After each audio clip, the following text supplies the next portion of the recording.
अरे बहू कहाँ रह गई? हे भगवान, क्या करूं इसका मैं? कभी भी समय पर नहीं आती। अरे जल्दी आजा, कहाँ रह गई? मंदिर जाने में देरी हो जाएगी। जी माँ जी, अभी आई।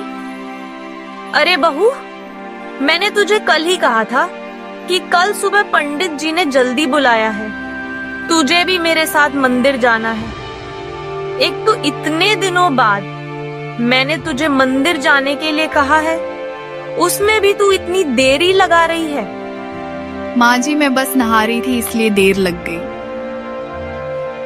चल अब जल्दी चल। अरे बबीता बहन, मंदिर जा रही हो क्या? अरे तनु, तुझे कितनी बार कहा है, ऐसे किसी को जाते वक्त नहीं टोका करते। बाबीत बहन, मैंने तुम्हें क्या कहा?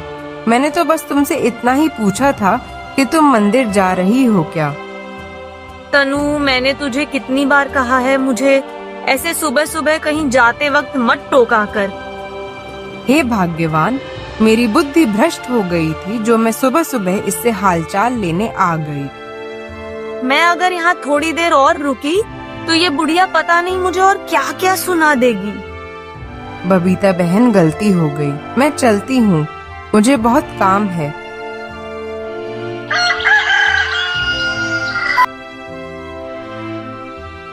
हाल ही में बबीता देवी ने अपने बेटे हैरी की शादी की थी, जिससे उसके घर में नई बहू का प्रवेश हुआ। अरे भाई, आज खाने में क्या बना है? जी, आज मैंने आपकी मनपसंद केले के कोफ्ते बनाए हैं। बहू, तुम ससुर जी के लिए खाने की प्लेट लगा दो। सोनी अपने ससुर जी के लिए खाना लगा देती है। अरे वाह, बहुत ही स्वादिष्ट खाना है, मन प्रसन्न हो गया खाकर। अच्छा, मेरा बहू दोपहर में क्या बनाने का सोचा है? पर माँ जी, खाना तो सुबह बन गया है ना, तो दोपहर में खाना बनाने की क्या जरूरत? बहू, तुम्हें पता नहीं होगा, तुम अभी नई आई हो ना हमारे घर में। हमारे घर में तीनों टाइम ताजा खाना बनता है। हमारे घर में बासी खाना कोई नहीं खाता है। इसलिए बहू, तुम भी तीनों टाइम का ताजा खाना बनाने की आदत डाल लो।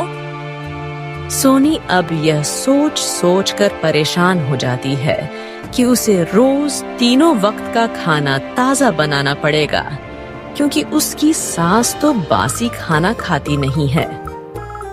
ऐसे ही एक दिन सोनी सासू माँ रसोई में कब से अकेले काम कर रही है, तुम जाकर माँ की मदद कर दो। हाँ, क्यों नहीं, मैं अभी जाती हूँ।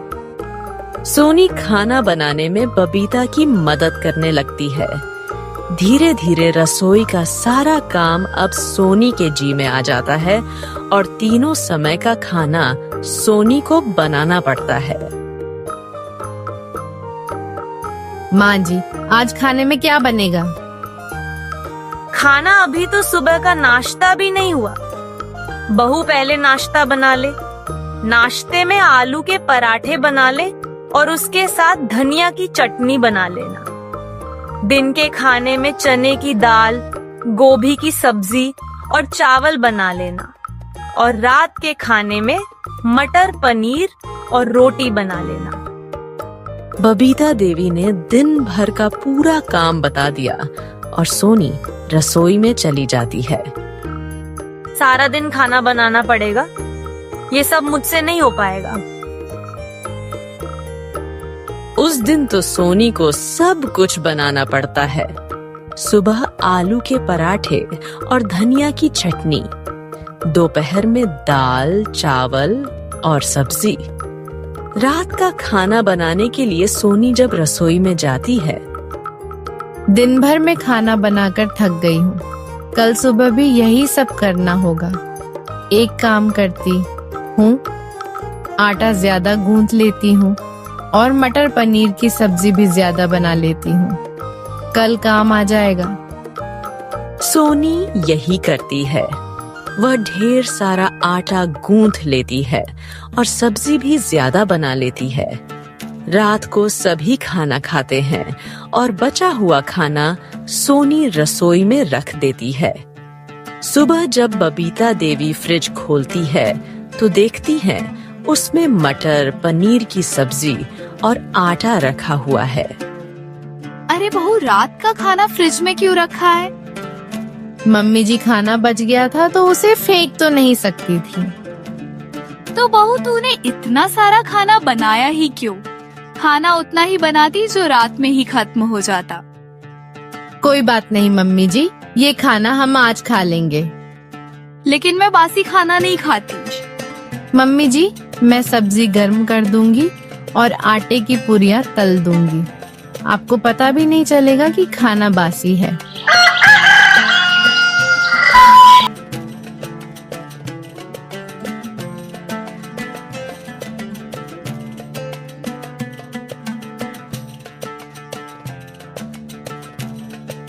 सोनी यही करती है।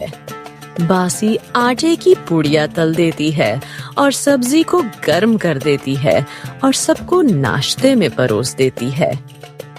आज सुबह फिर मटर पनीर बना लिया, कुछ और बना लेती। आज सुबह नहीं बनाई, यह कल रात का ही खाना है। हैरी कुछ नहीं कहता, नाश्ता करके ऑफिस चला जाता है। लेकिन बासी खाना खाने के बाद बबीता देवी के पेट में दर्द होने लगता है। अरे भाग्यवान, क्या हुआ तुम्हें? मेरे पेट में बहुत दर्द हो रहा है। बहू से कहा था बासी खाना मत खिलाना, लेकिन उसे तो अपने आराम की पड़ी है। चलो भाग्यवान, मैं तुम्हें डॉक्टर के यहाँ ले चलता हूँ। नाज़ाम बबीता देवी को डॉक्टर के यहाँ ले जाते हैं और उन्हें दवाई दिलाते हैं। डॉक्टर बाबू, जरा देखिए ना, मेरी पत्नी के पेट में बहुत दर्द हो रहा है। फिर डॉक्टर दवा दे देता है। अब घर आने के बाद बहू, खाने में जरा खिचड़ी बना ले। तेरी मम्मी की तबीयत खराब है, और हाँ, आज रात में भी कुछ हल्का बना लेना। जी पापा जी। सोनी खिचड़ी बना लेती है और रात के खाने में उसने दाल चावल बना लिए। लेकिन इतना सारा खाना बना लिया कि वह अगले दिन भी खाया जा सके। दूसरे दिन, अरे बहू, ये फ्रिज में तूने दाल चावल कब रखी? मम्मी जी, ये कल रात बनाए थे। फिर से बासी खाना। मम्मी जी, मैं दाल में तड़का लगा दूंगी और चावल में आलू प्याज डालकर फ्राई कर दूंगी। खाना एकदम ताजा लगेगा और सब्जी बनाने की जरूरत भी नहीं पड़ेगी। बहू, तू समझती क्यों नहीं? बासी खाना खाने से मेरी तबीयत खराब हुई थी। ठीक है मम्मी जी, मैं आपके लिए अभी खिचड़ी बना देती हूँ। सोनी बबीता देवी के लिए फिर से खिचड़ी बना देती है और रात के बासी खाने को गर्म करके सबको खिला देती है। ऐसे ही दिन गुजर रहे थे। सोनी खुद भी बासी खाना खाती और घर वालों को भी खिलाती, और अब तो उसने होटल से भी खाना मंगवाना शुरू कर दिया था। एक बार की बात है, मीरा ने बाहर से चाउमीन मंगवाई। बेटा, ये इतना बड़ा डब्बे में क्या है? मम्मी जी, इसमें चाउमीन है। लेकिन बेटा, घर में तो कोई चाउमीन नहीं खाता और तूने इतना सारा मंगवा लिया। मम्मी जी, आज रात मैंने आपके लिए आलू मटर की सब्जी और रोटी बनाई है और मैं चाउमीन खाऊंगी। सोनी ने रात में सबको सब्जी रोटी खिलाई और खुद चाउमीन खाई, लेकिन चाउमीन काफी ज्यादा थी, इसलिए बच गई। बची हुई चाउमीन को सोनी ने फ्रिज में रख दिया। अगले दिन उसने उसी चाउमीन को गर्म करके नाश्ते में खा लिया। देख सोनी बहू, तू हमें घर का बासी खाना खिलाती थी तब तक तो ठीक था, लेकिन अब तू होटल का बासी खाना खाएगी तो तेरी तबीयत बिगड़ जाएगी। मम्मी जी, आप बेकार में ही टेंशन लेती हैं। मुझे कुछ नहीं होगा। उस दिन हैरी के कुछ दोस्त रात को उसके घर खाने पर आने वाले थे। ये सुनते ही सोनी खुश हो जाती है। आज तो इतना सारा खाना बना लूंगी कि अगले 4 दिनों तक खाना बनाने की जरूरत ही नहीं पड़ेगी। उस दिन मीरा कई प्रकार का खाना बनाती है, लेकिन खाना ढेर सारा बना लेती है। सोनी के दोस्त खाने की बहुत तारीफ करते हैं।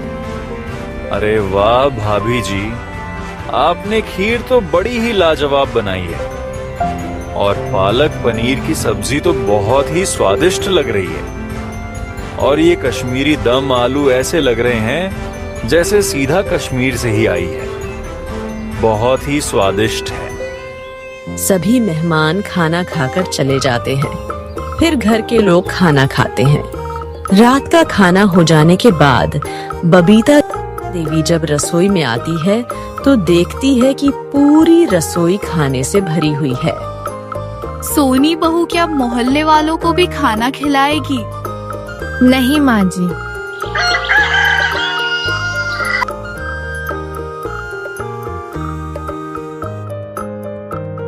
फिर इतना सारा खाना क्यों बनाया? मम्मी जी खाना बच गया।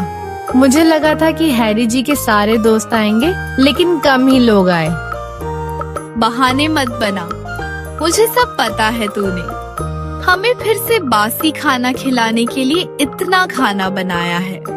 तू इतनी आलसी क्यों है? यह खाना हम कब तक खाते रहेंगे? मम्मी जी अच्छा ही है ना, आपको स्वादिष्ट खाना खाने को मिलेगा। आपने देखा नहीं हैरी जी के दोस्त खाने की कितनी तारीफ कर रहे थे। यह बासी खाना अब तू ही खाना, मैं तो अपने लिए ताजा खाना बनाऊंगी। बबीता देवी गुस्से में अपने कमरे में चली जाती है और मीरा सारा खाना फ्रिज में रखने लगती है। खाना कुछ ज्यादा ही बन गया, फ्रिज में भी नहीं समा रहा। उसे कुछ खाना फ्रिज के बाहर ही रखना पड़ता है। दूसरे दिन सोनी आराम से सो के उठाती है और सबको वही बासी खाना परोसने लगती है।